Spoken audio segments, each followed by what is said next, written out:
भाई ऐ साधक, ये समझ ले कि तेरा मन बहुत धोखेबाज है। बहुत बार प्रतिपल ये सुखों का प्रलोभन देकर भगवद विस्मरण कराता है।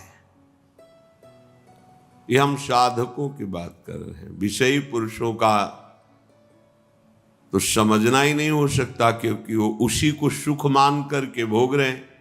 धन कमाना इन किन प्रकारेण, फिर मनमानी इंद्रियों के भोगों को भोगना, तो वो समझते हैं हम बड़े हैं, हम बहुत सुखी हैं, क्योंकि हम जो चाहते हैं वो भोगते हैं। तुम सुखी नहीं हो, तुम भ्रमित हो।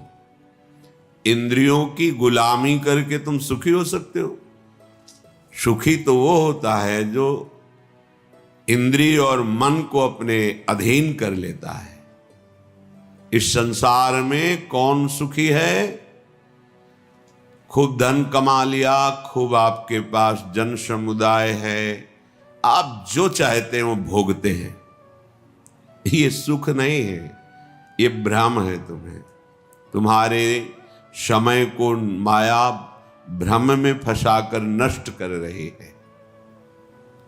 अभी समझ में नहीं आ रहा, समझ जाओगे, समझ जाओगे। जब इनका फल आएगा तब समझ जाओगे।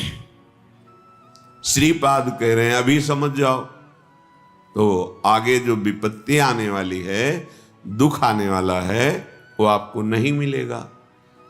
अलमल मति घोरानर्थ कारिंद्रियाणाम अतिशय परितोषैर दुष्करैर दुस्तरैश्च।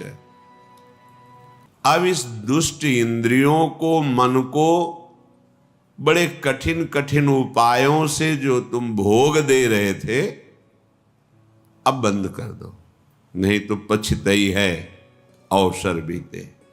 मन पछतई है अवसर। अभी समय है भाई, फिर समय नहीं रहेगा तुम्हारे पास। पश्चाताप ही पश्चाताप हाथ लगेगा। ये बहुत धैर्य पूर्वक समझ करके आप खुद देखना क्या मिला है। जब किसी पर तुम आसक्त होते हैं तो माया की चाल होती है। कभी वो ऐसी वृत्ति प्रकट करती है, वस्तु, व्यक्ति, स्थान, कि आप एकदम राग में डूब जाएं, और कभी स्वाभाविक ऐसी वृत्ति प्रकट करती है कि आपको भारी जलन पैदा हो। अब राग छोड़ नहीं सकते, अब जलन से हो। धीरे धीरे वो राग ऐसी प्रतिकूलता पैदा करता है कि उसके हृदय में बस यही आता है, अब तो हिंसा ही एक उपाय है, या अपनी या सामने वाले की। ये माया की चाल। जो कहा गया है कि सर्वनाश हो जाता है, वो यही सर्वनाश है।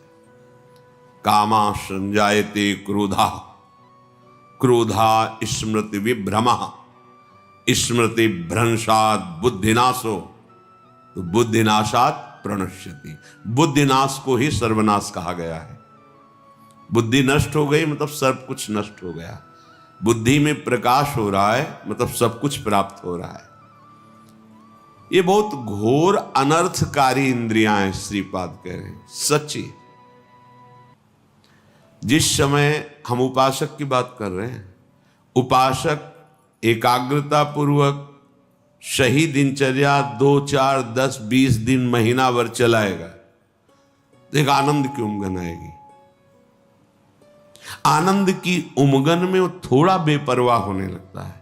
जहां थोड़ा बेपरवाह हुआ, उस बेपरवाही में इंद्रियों से फंसा देते हैं। हंसी, मजाक, मनोरंजन, जहां वो इसमें हल्का सा फंसा, रास्ता बना दिया भोग का। जहां उधर लगा तो उसे लगा कि जीवन का लाभ यही है, गिर गया। जहां गिरा बस फिर जो दुर्दशा होती है वो केवल उसका हृदय जानता है। उपासक की बात कर रहा हूं। विषयी पुरुष तो उसमें गर्व करता है कि मैंने आज ये भोगा, अज्ञानी। लेकिन उपासक की जो दुर्दशा हृदय में होती है, सच्चा,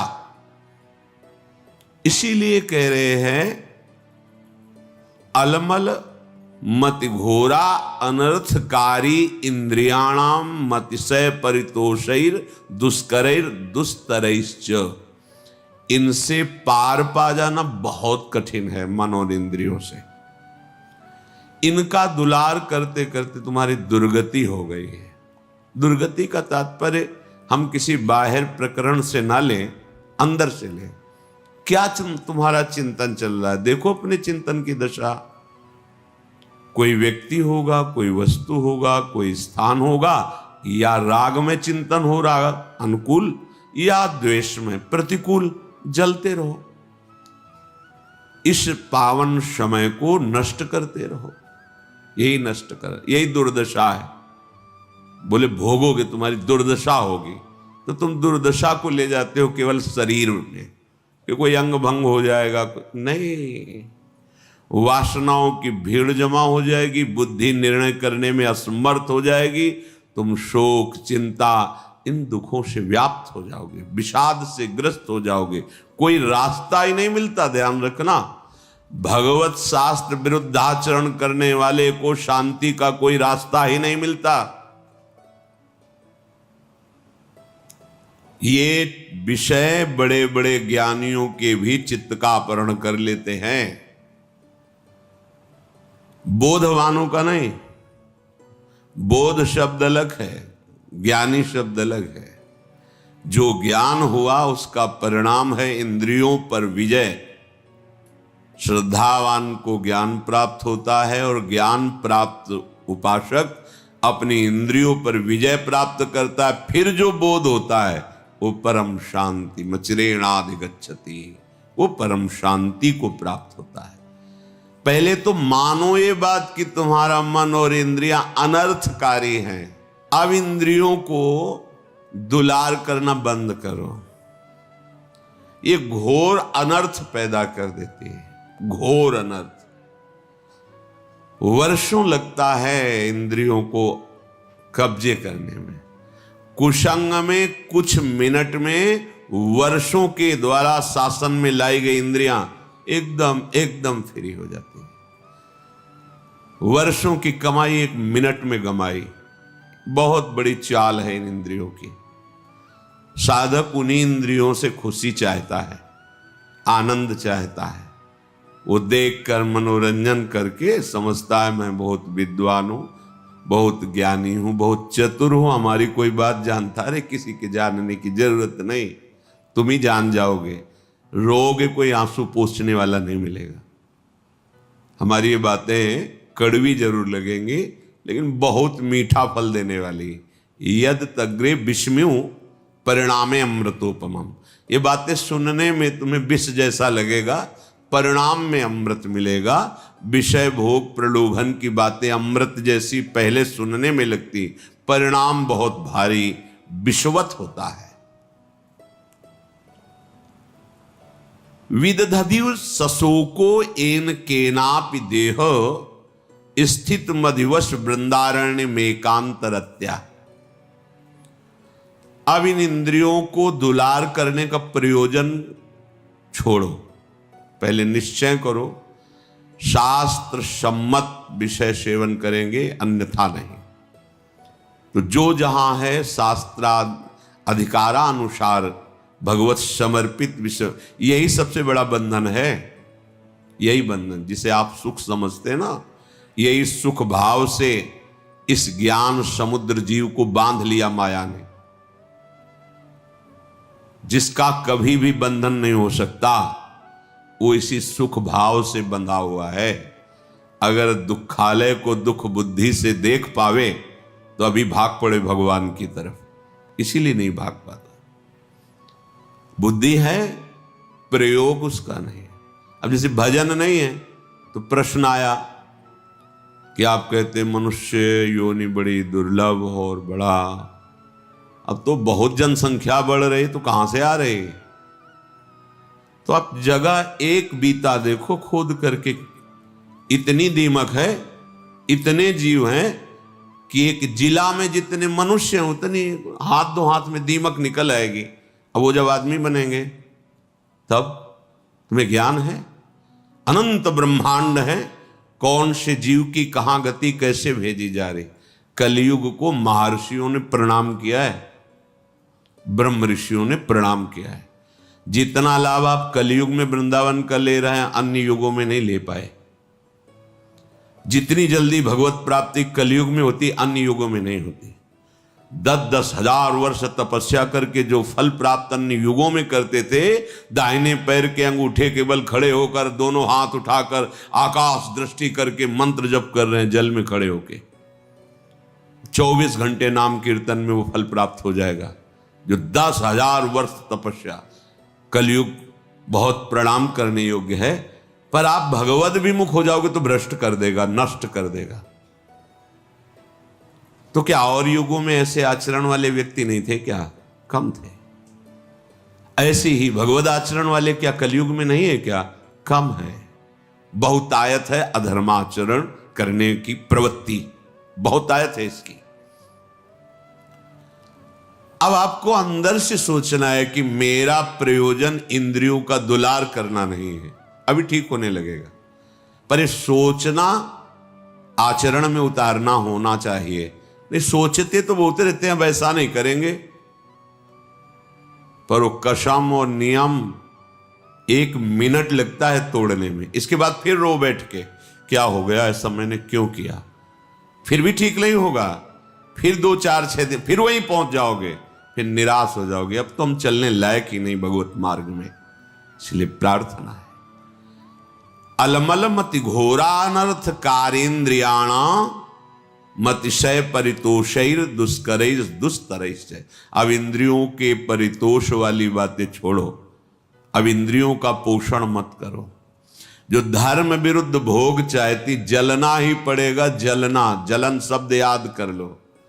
ये जलन तभी होती है जैसे कोई भी साधक विचलित है, मेरा मन नहीं लग रहा, मुझे बहुत परेशानी हो रही, ऐसा वैसा। गलत कर रहे हो, जांच लो, जांच लो।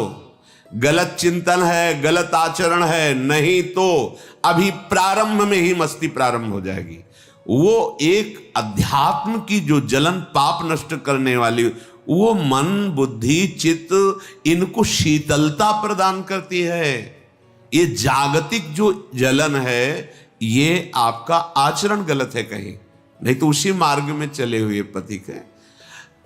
वो एक आध्यात्मिक जलन होती है। कैसे विकार दूर हो, ऐसा वो विक्षिप्त नहीं होता, प्रवीण होता चला जाता है। कैसे का उसको उत्तर मिलेगा, क्योंकि सही मार्ग में चल रहा है। जब आप गलत कर रहे हो, गलत संग कर रहे हो, गलत आचरण कर रहे हो, शास्त्र विरुद्ध वार्ता कर रहे हो, शास्त्र विरुद्ध चिंतन कर रहे हो, तब तुम्हें वो विक्षेप प्राप्त होगा, जिसके लिए तुम पागलपन प्रकट करते हो कि अब मुझसे सहा नहीं जा रहा, रहा नहीं जा रहा, क्योंकि आग बढ़ा दी तुमने, उसको फूस दे दिया, घास फूस जमा कर दी, अब ज्वाला बढ़ रही, तुम्हारी गलती। जब हम गुरुजनों की शरण में हैं, प्रभु की शरण में, तो मुझे कल्याण की भी परवाह नहीं, तो चिंता किस बात की। मेरा मन, मेरा तन, मेरे प्राण आराध्य देव गुरुदेव को समर्पित है, देख लेंगे वो, संभाल लेंगे वो, बेपरवाह होकर राधा राधा राधा। कहां समझ में आ रहा है? नहीं, इंद्रिय और मन की बात समझ में आ रही है, क्योंकि वो बहुत मुझे सुख देते हैं। स्पष्ट समझ लीजिए, गुरुजनों की बात और शास्त्र की बात इसलिए समझ में नहीं आती, ये पराये हैं। लेकिन इंद्रियां और मन, ये मेरे नहीं, मैं ही हूं, ऐसा अनुभव, ये माया का खेल, इनके द्वारा सिखाई बात सच्ची बात है। इनके द्वारा परोसा गया भ्रमात्मक भोग, ये सुख देने वाले, ये गुरुजन शास्त्र, ये अंदर की, ये मत घोरा अनर्थकारी, ये घोर अनर्थकारी बुद्धि है अंदर की। अब इसे सुधारिए, श्रीपाद कहे। क्या करे? बोले विदधदिवस ससुको एन केनापि देह, एन केन प्रकारेण, जैसे धर्म की कमाई से तुम्हारा शरीर निर्वाह हो वैसे चलो। गृहस्थ हो, विरक्त हो, आकाश वृत्ति, भिक्षावृत्ति, मधुकरी वृत्ति आदि, जैसे उससे निर्वाह करो।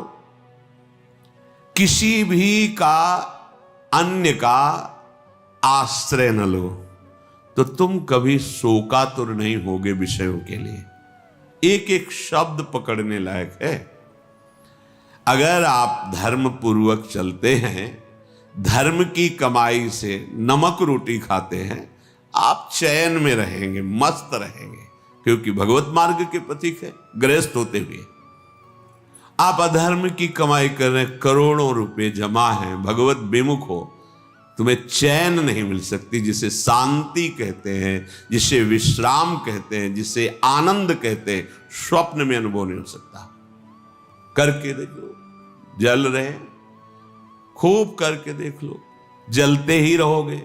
ये पद, ये शरीर, ये भोग, ये वाहवाही, ये स्वाप्निक है, चंद मिनट की है। तुम्हारी वाहवाही क्या, जहां बड़े बड़े ताज उतार के रखते थे वो भी नहीं रहे। बहुत सावधान।